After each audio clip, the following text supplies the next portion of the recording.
Today, for the first time, I am dipping my toe into hi-fi audio equipment. We're gonna be testing out cheap gear that I've been using for years, a $100 speaker, a $100 amp, versus a $1,200 amp, and $1,600 speakers, and everything in between. Let's get to it.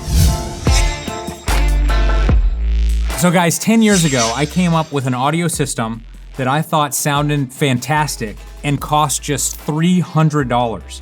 And we ended up replicating this setup like 8 different times for our big office that we had years ago. And we actually made a video about this setup. And you can actually go back and watch this video. And I am still using the exact same equipment to this day. The exact same speaker in that video is right here. But now you can tell it's filled with AA batteries. My toddler filled it with batteries. I think it still sounds great. This is the Polk TSI 100 speaker. I think when it came out, it might've been 150 bucks. I bought it for 100 on sale. It doesn't exist anymore, but you can buy it on eBay right now for $50. And again, like I said, I'm very happy with this speaker. The amplifier that I've been powering those speakers with for over a decade is right here. It is the cheapest possible Sony receiver. This model number is the STR-DH130. Again, this product I'm sure doesn't exist anymore, but I purchased this brand new for $100. That I believe was just the retail price back then. This amp has never been turned off in over 10 years. And it has worked perfectly for over a decade. For my subwoofer, I'm using a Polk 10-inch subwoofer, and this sub, when I bought it, was just $100, believe it or not. It still works perfectly to this day, and it sounds fantastic. Now, the price of everything has gone up. If you want an entry-level Polk bookshelf speaker, it might be close to 200 bucks. If you want a Sony receiver, it's probably gonna be close to 200 bucks, and if you want a 10-inch Polk sub, it's probably gonna be close to 200 bucks. So instead of the $300 I spent 10 or 12 years ago, it's gonna be around 600 bucks now. But I'm telling you guys, the sound quality out of this system is fantastic. I think it's gonna blow the minds of 99% of people out there, and it's obviously reliable. Even with batteries inside and never having turned the amp off, it still sounds just as good over a decade later. Now, that being said, I have always wondered if I've been missing out on truly hi-fi equipment. And one of my strange guilty pleasures is watching hi-fi audio review channels on YouTube. I don't know why I watch this stuff, but I'm just obsessed with it. And my favorite channel is Andrew Robinson's channel. If you guys haven't seen his reviews, they are beautiful reviews. Everything is just scripted out so perfectly. He has the most soothing voice. The B-roll that he films of all the equipment is just beautiful. I can watch all of his review videos. I don't even understand what the hell he's talking about half the time, but I absolutely love his content. And as I fill my mind with all these videos saying how magical these speakers sound, I'm always thinking, man, I must be missing out on something. My cheap stereo must suck compared to whatever these guys are talking about on YouTube. So I decided to drop some serious money. I spent over $6,000 on all of the equipment that you see on this table right here because I want to compare it side by side with my cheapo setup. If I can get better sounding audio, I'm willing to spend the money because I spend so much time in front of the computer these days. Let's put it to the test. Let's quickly talk about the gear, and I just realized I have them in the wrong order here. I want to put them in order of least to most expensive. Starting with the Klipsch here. These are the Klipsch Reference Premier RP500M, and I specifically bought these because they were on crazy sale. They're normally $579. I paid just $259 for these speakers. Next up, the KEF Q150s. These were on sale for $350. Next up, we've got the ELAC Unify 2.0 UB52. These were on sale for $489. And finally over here, and a little bit difficult to see, is quite possibly the most famous bookshelf speaker ever made. These are the KEF LS50 Meta speakers.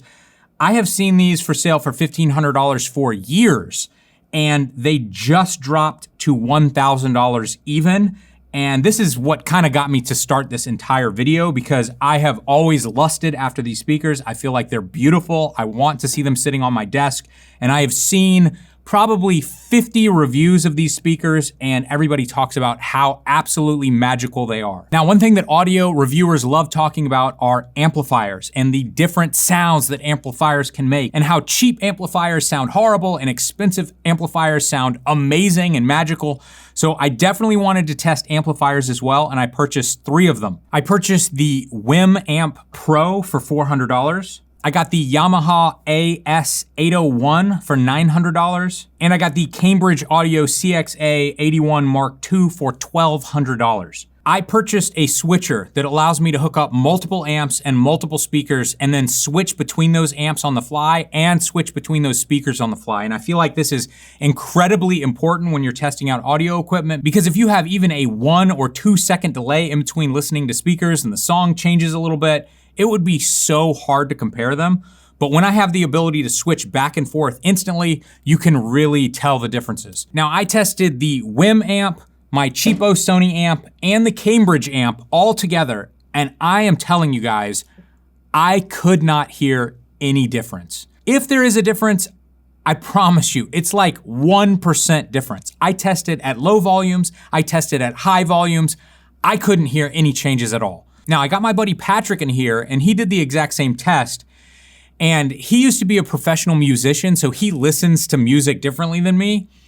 He claims that he could tell a difference between the amps. A is the more expensive amp, B is the less expensive amp. And he felt like the Cambridge was a little bit flatter, which potentially would make sense, but he actually liked the elevated bass and treble out of the two cheaper amps. A might be more expensive because it just feels flatter, even though I feel like B is more intense. That being said, in one of the tests, he actually got it wrong completely, so who knows? The bottom line is that if I'm going to spend $100 or $1,200 on an amplifier, there better be a hell of a big difference, and being that I heard no difference, I will absolutely be returning the Cambridge amp. I do actually think I'm going to be keeping the WIM amp because it has a bunch of different features that these other amplifiers don't have, including equalizers and room correction, which can completely change the sound of your system.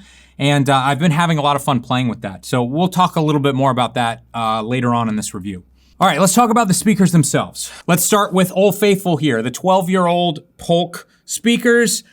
These things sound fantastic, even with batteries inside. I also love the way these speakers look. They're not by any means the best built speaker, but just the way the drivers look and the color profile and the silver and the black, I really like the way these speakers look. Out of this entire group, these speakers have the least amount of bass. However, I don't think that's a problem at all because they have enough bass to perfectly pair with a subwoofer. So I'm not noticing that lack of bass once I plug in the subwoofer at all. This speaker might be the second brightest of the group, but for some reason, and I can't exactly put my finger on why, it's not a fatiguing, bright sounding speaker that's hard to listen to. Now, when it comes to the Klipsch, I really like the look and the build quality of this. The front of this thing looks awesome, especially for the price. I believe this speaker out of the bunch has the best bass. However, that being said, I kind of believe that every bookshelf speaker requires a subwoofer, so it's not that important to me that it has the most bass built into the bookshelf itself, because in many cases I'm going to be using a crossover, pulling bass away from the bookshelf and sending it to the sub anyway. This speaker by far has the harshest treble, and I find it extremely fatiguing almost instantly to listen to these speakers. I let Patrick listen to these speakers as well, and he felt the exact same way. The KEF Q150s are basically cheap little LS50s. So if you don't want to spend $1,500 on the real deal, you can just spend $350 and get something that I would say is like 90 to 95% the same speaker. When I A/B tested the Q150 versus the LS50, especially at higher volumes, I was getting a little bit more clarity, a little bit more separation out of the LS50s, but it wasn't nearly as significant as I was expecting. For a larger room and louder listening, I think my favorite speaker of the entire bunch are the ELACs. I think potentially my biggest complaint with this speaker just comes down to the build quality and the look of the speaker. I'm not a huge fan of the way it looks personally, and it is significantly bigger than some of the others as well. Bass is full on this, and it feels like the highs are rolled off just a little bit, making this one of the smoothest speakers to listen to. Finally, let's talk about the LS50s here. I think these are the most beautiful speakers I've ever seen, and I wanted to love these so bad because I just want them on my desk. They sounded great, but they didn't sound as great as all the reviewers were making them out to be. Like I said, I compared the LS50 side by side with the Q150, and I was just expecting a significant chasm between these two speakers, but they were so similar. When comparing the LS50s to the ELACs, maybe I preferred the LS50s near field, but if I step back at all, raise the volume, I felt like the ELACs sounded better. They definitely have a fuller bass sound, and without a subwoofer, they're gonna perform better. But even when I added a subwoofer to both of these speakers, I still felt like I preferred the sound slightly out of the ELACs, especially when they were louder. So at this point, I had found my favorite speakers. My original Polks, the ELAC, and the KEF LS50 Metas. So I decided to take these two speakers out of the running, and I wanted to do much more detailed testing with these three speakers. Now, I've read a lot online about reviewing and A/B testing speakers, and a lot of people were saying that to be truly fair with speakers, you need to spend time listening to each one of these speakers completely independent of what you're used to. Because in my mind, maybe I believe that this speaker is correct, and so if these sound different, they're gonna sound weird to me. So what I decided to do was use these speakers permanently with my desktop setup over here, and I used them each for multiple days, and then I would go back and do A/B testing again. All of these speakers sound fantastic to me, and what I learned after moving them back and forth and all around was that the placement of the speaker will change the sound of the speaker completely. I tested the speakers on this table. I tested them pulled to the edge of the table, and they sounded like completely different speakers. I tested them on the table, and then 6 inches up off the table, they sounded like completely different speakers. I tested them here, and then I tested them here, and they sounded like completely different speakers. I would have never believed it, but I did it myself. I got my wife to do the test. I got Patrick to do the test. Everybody was blown away. They couldn't believe they were actually listening to the exact same speakers. Like whatever you moved inside sounds horrible. It's like muddier, and it feels like the highs that I liked are all kind of dampened. It sounded best up here, yeah. What I'm trying to say is that the difference in sound quality between each of these speakers might be like 10 or 20% different, but raising them up to ear height is 100% different, 100% better, in fact. For over a decade, I've been using these Polk speakers on my desk, and in some cases, I've been pushing them partly behind my monitors just to get them out of the way. And the second I brought them forward, out a little bit, and raised them up to ear height, I thought they sounded great before. They sound incredible now. I cannot believe I'm saying this. I think I prefer the sound of my Polk speakers. I thought I was crazy. I called Patrick up just a little bit ago and I said, hey man, I'm about to record this video. Will you come over one more time and listen to these speakers side by side? I let him choose the LS50s. These were his favorite with the very first test. And we did A/B testing again. I'm gonna say I like the Polks. We changed their position. We did the test again and again and again with different variations. So B sounds better. B is the Polks. Oh, really? Yeah. Oh, shit. I thought it had like switched. I mean, you're hearing exactly what I'm hearing, man. Every single time, he chose the Polk as his favorite as well. When you compare the Polk speakers to the LS50, it's certainly brighter, it's more forward. The LS50s are much more muted sounding. It feels like you're just unveiling detail with the Polk speakers that doesn't exist with the KEF.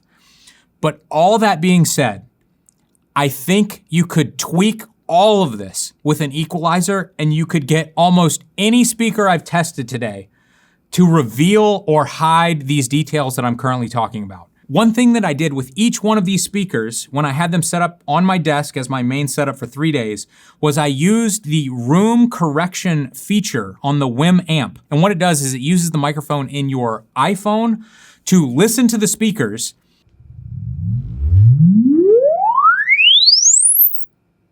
and then change the speakers based on the conditions of the room to make them sound their best or the most accurate. Now, each time I ran this room correction, it would make a massive change to the equalizer.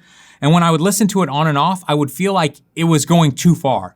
But the WIM amp allows you to go in and fine tune each one of these points. So I would pick something a little bit more in between, and I got each one of these speakers sounding much better than it did without the equalizer turned on. And something that's really interesting is that if you go back to the video of me sound treating this room, I had this resonant note that was driving me nuts, right around 100 hertz. And listen to this. Hang, hung, hung, hung. It doesn't matter if I'm under here, hung, hung, or I come out, hung, hung. So I have to pull down 100 hertz in Adobe Premiere every time I edit a video like this. Hung, hung, hung. Then I can cut that exact frequency out. Well, you'll notice that the WIM Amp's room correction also finds this note, and it's pulled it down on every one of these speakers by 12 full decibels, which is significant. Because there is this annoying resonance in the room, and I thought when I was listening to my voice back and I was editing videos, I thought it was coming out of the recording, but 50% was coming out of the recording, 50% was coming out of the speakers and bouncing around the room when I was listening to it back. So now that I've cut that note before it actually comes out of the speakers using the WIM amp, I find that the audio out of each one of these speakers sounds so much more pleasant. So guys, I went into this excited to drop some money. I wanted to love these speakers. I feel like they look so awesome. I just want them on my desk as a piece of furniture. That being said, if they are better than my cheapo Polk speakers, they're not that much better. And in my personal opinion, and in the opinion of Patrick, and in the opinion of my wife, we all actually preferred the way the Polk speakers sounded. So I've learned a ton, and I'm sure many of you watching are probably like, oh, I really wanna hear your cheap system. And too bad it doesn't really exist anymore. What I'm gonna do is I'm just gonna link down the newer versions of each one of these speakers, amps, and the sub that you can currently buy. I think the bottom line is that once audio equipment reaches a certain level of quality, which isn't that expensive, maybe we're talking about $300 to $600. In my opinion, and for my personal ears, and for my business partner and my wife's ears, I'm just not hearing significant differences that justify these incredible price swings. If you wanna make a big change to the way your speakers sound, move them away from the wall and lift them up to ear height. That was a 100% better listening experience. If you don't have a sub, add a sub. That will completely change the feeling of the audio overall. It's gonna make your system sound so much bigger. And at least in my opinion, there was absolutely no difference in the sound quality of these amps. But you know what I did hear? I did hear the room correction changes made by the WIM amp, and I can easily hear the equalizer changes that I can go in and make manually myself. So if you wanna do that, those are gonna make huge differences. But when it comes to spending thousands of dollars on speakers or amplifiers, I couldn't hear a significant difference, and the difference I could hear, I actually preferred the cheaper gear. I can't believe it, guys. I did not go into this thinking that's what was going to happen. I wanted to buy and keep these speakers, I promise you. That was the whole point of this video, but I guess I'm returning all this. I'll probably keep the WIM amp because I like the equalizer, but all the speakers are going back, and I'm keeping my battery-filled Polks, baby. These things are magical. Believe it or not, this is not an audio review channel. We usually do photography-related content, and if you head over to fstoppers.com/store, you can check out all of our full-length photography tutorials that are very focused on individual genres of photography. So if you're interested in landscape photography, wedding photography, portrait photography, headshots, architectural photography, product photography, we have very detailed tutorials on each one of these different subjects, and they're gonna help you take your photography to the next level, or they're gonna help you go pro if that's your goal. Also, don't forget that we're doing photography contests every month. They're 100% free to join, and we're giving away thousands of dollars in free prizes. You can check that out at fstoppers.com/contests.